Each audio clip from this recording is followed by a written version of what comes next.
The Sterling estate drawing room was a mausoleum of old money and quiet expectations, smelling of expensive beeswax and Eleanor's favorite lilies.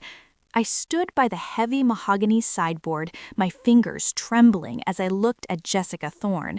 My sister-in-law sat perfectly poised in a velvet armchair, her New York marketing director persona masking the rot underneath. Beside her, my brother Marcus Sterling, the Greenwich wealth management advisor who prided himself on risk assessment, seemed oblivious to the ticking time bomb in the room. "Jessica," I said, my voice cutting through the polite hum of the air conditioning, "where are they? Great-grandmother Abigail Van Buren's earrings." Those diamond drops were more than jewelry. They were the physical manifestation of the Sterling Legacy Trust's history.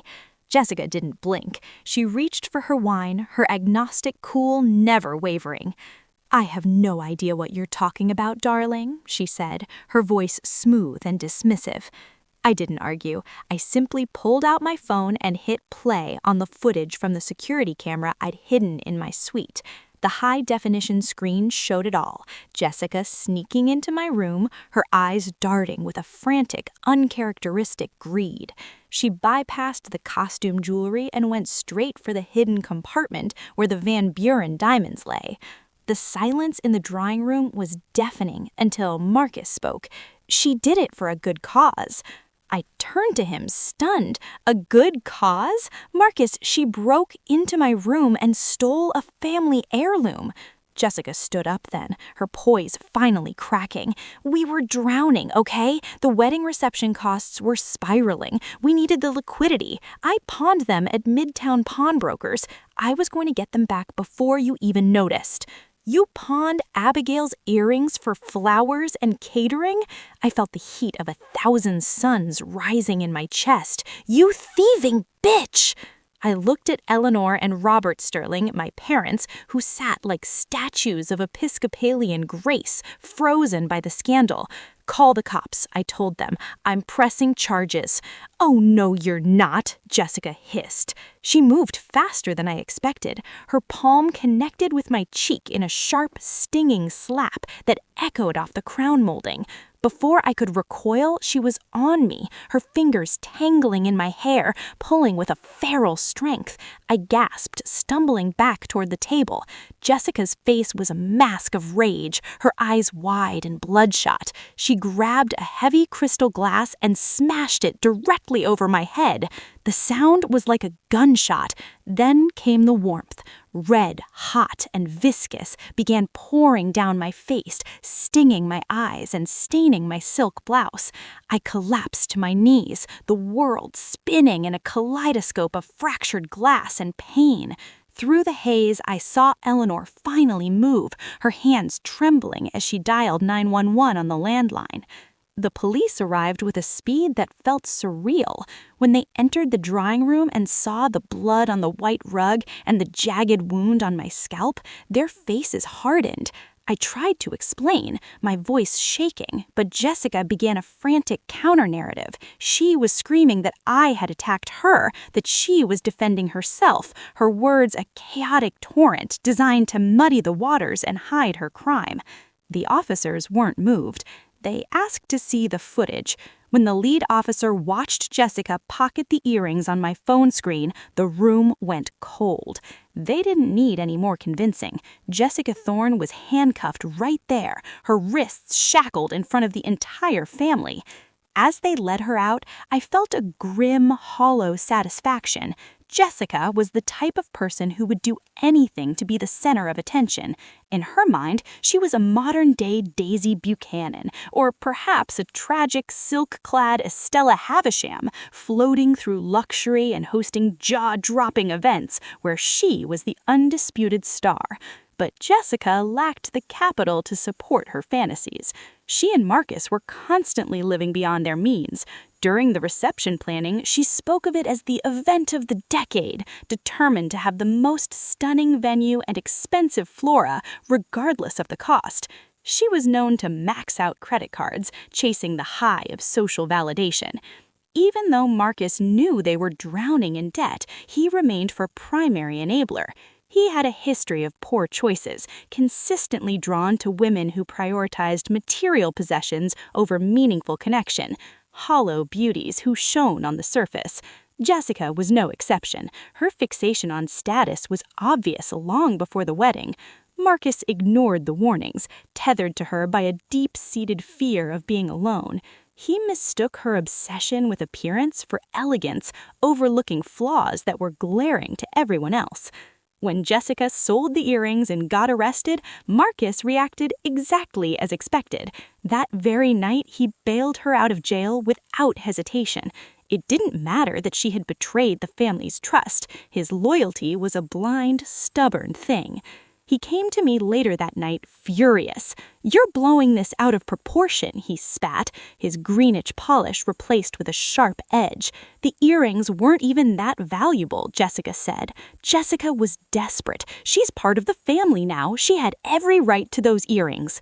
"She stole from me, Marcus. She's lucky I'm only pressing charges for theft and not the assault, too."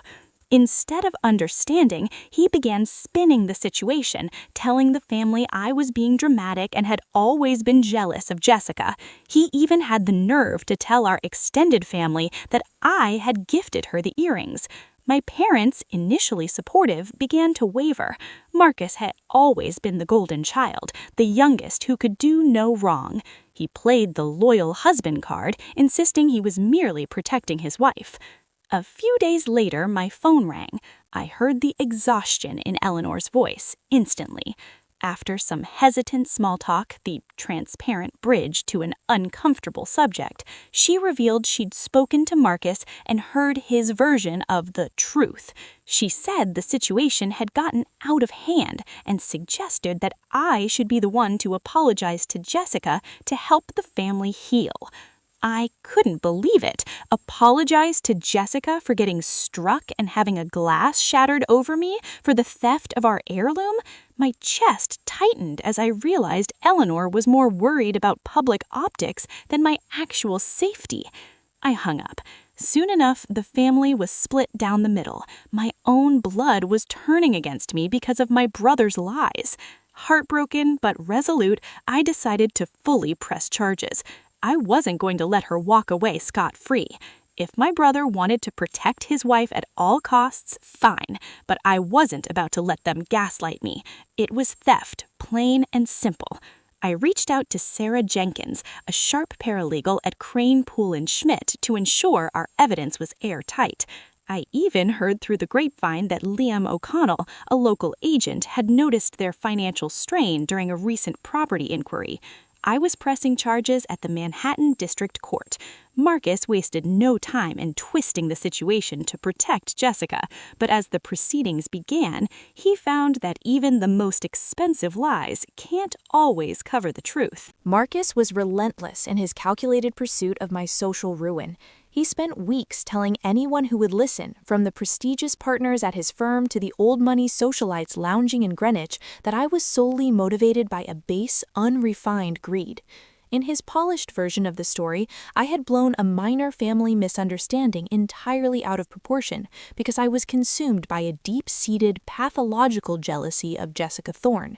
According to his narrative, I had always been envious of their perfect relationship, and I was now using a pair of vintage earrings as a weapon to dismantle his domestic happiness. I heard through the family grapevine that he'd been calling our most influential relatives, claiming I had Jessica put in jail because I couldn't fathom my younger brother marrying someone as successful and refined as her. Since I hadn't met my person yet, his favorite condescending phrase for my singlehood, he painted me as a bitter, vengeful sister who couldn't stand to see him thrive. He portrayed me as a woman who had let her own lack of a partner turn her into a hollow shell of resentment. It was a masterclass in gaslighting, delivered with the practiced ease of a seasoned wealth management advisor. The poison soon seeped into the family foundation. Relatives who had initially offered support began to retreat into a cold, questioning silence. Suddenly, the same people who had decried Jessica's behavior were asking if I was being too harsh. They wondered aloud if pressing charges was necessary for the sake of jewelry, regardless of its history. Eleanor and Robert Sterling, my own parents, became the chief architects of this doubt, prioritizing the Sterling optics over the objective truth of Jessica's theft. I knew I couldn't face this legal onslaught alone, so I solidified my team at Crane, Poole, and Schmidt. Sarah Jenkins, a sharp paralegal with a mind like a steel trap, became my primary lifeline during those dark months. I mistakenly believed the evidence would be straightforward. We had the security footage from the Sterling estate drawing room, and undeniable proof that the earrings had been sold at Midtown pawnbrokers. However, I underestimated the lengths Marcus would go to protect his wife and his own carefully manicured reputation. As the legal process began at the Manhattan District Court, Marcus shifted from idle gossip to active criminal sabotage. Sarah informed me that my brother had moved beyond mere lies. He was now bribing people to alter the narrative. He paid a couple of distant family members to testify that they had overheard me saying I didn't care about the Van Buren heirlooms. They were prepared to swear under oath that I had casually handed them to Jessica as a generous wedding gift. This brazen, sickening fabrication left me reeling. Marcus was leveraging every ounce of his influence to buy false testimonies that threatened to hollow out my entire case. It didn't take long for Sarah to realize something was fundamentally wrong with the defense's discovery. The worst blow came when Marcus submitted fabricated text messages between Jessica and me. When Sarah showed me the screenshots, I felt my stomach drop into a cold abyss. They were convincingly formatted. In the messages, I appeared to tell Jessica she could borrow the earrings whenever she wanted. One text even said, "You can keep them, they'd look better on you anyway." I had no idea how Marcus created such high-quality digital forgeries, but it was clear he would stop at nothing to ensure Jessica walked free. However, Marcus's arrogance eventually became his undoing. Sarah managed to track down one of the relatives Marcus had tapped to testify. Off the record, they admitted that Marcus had pressured them, using his control over certain family financial interests to force their compliance. I also remembered what Liam O'Connell, the real estate agent, had noticed during their recent property inquiry, that Marcus was under immense financial pressure. It wasn't just about winning a legal battle, it was about branding me the family villain to hide his own failings. Every new jab he threw served as a bitter reminder that my brother would rather see me destroyed than admit his wife was a common thief. On the day of the trial, the air in the Manhattan District Court felt thick and stagnant, smelling of floor walks and ancient wood. I entered the courtroom with a heavy heart, knowing this was the moment of reckoning. My legal team at Crane, Poole, and Schmidt presented our case with surgical precision. We showed the high-definition security footage of Jessica sneaking into my private quarters and the documented sales records from Midtown pawnbrokers. But the real drama began when the witnesses were called to the stand. Marcus's house of cards began to unravel almost immediately. The first witness was a distant cousin who had always been intimidated by the Sterling name. Under the intense pressure of cross-examination, his confidence evaporated. He began to sweat under the harsh fluorescent lights, his voice cracking as he finally admitted that Marcus Sterling had paid him to tell the false story about the gift. A palpable shift occurred in the courtroom as the truth of the bribery was exposed.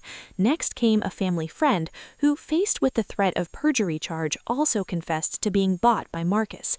Each testimony chipped away at the narrative Marcus had tried to cement. These were people he had trusted to lie for him, but under the sanctity of an oath, they couldn't maintain the facade. The final devastating blow came when our digital forensics expert took the stand. The expert confirmed that the text messages had been digitally altered, highlighting the specific metadata discrepancies that proved Marcus had forged them. The judge was visibly appalled by the extent of the deception. She didn't just dismiss the evidence, she ordered Marcus's immediate arrest for fabricating evidence and bribing witnesses. I watched in a numb shock as my brother was led out in handcuffs. His desperate attempts to control the situation had collapsed. Left to face the consequences without her protector, Jessica was convicted of grand larceny. The judge awarded me the full value of the earrings, but the proceedings uncovered something even more sinister. During the financial discovery phase, we uncovered the Sterling Legacy Trust records. It turned out there was a significant inheritance left to me by my grandmother, Abigail Van Buren, that my brother and parents had kept hidden for years. Marcus had been managing the trust, but in reality he had been blowing through my portion to fund his own lavish lifestyle and cover Jessica's mounting debts. He had hidden the records at First National Bank, figuring I would never had the legal standing to demand a full audit. That was the final heartbreaking blow. My parents, Eleanor and Robert, who had staunchly taken Marcus's side, were forced to face the reality that they had backed a fraud. Walking out of that courtroom and seeing my mother's face absolutely wrecked me. For months, she had been more worried about saving face in Palm Beach than about the truth. Now, seeing her son led away to a cell, she looked utterly gutted.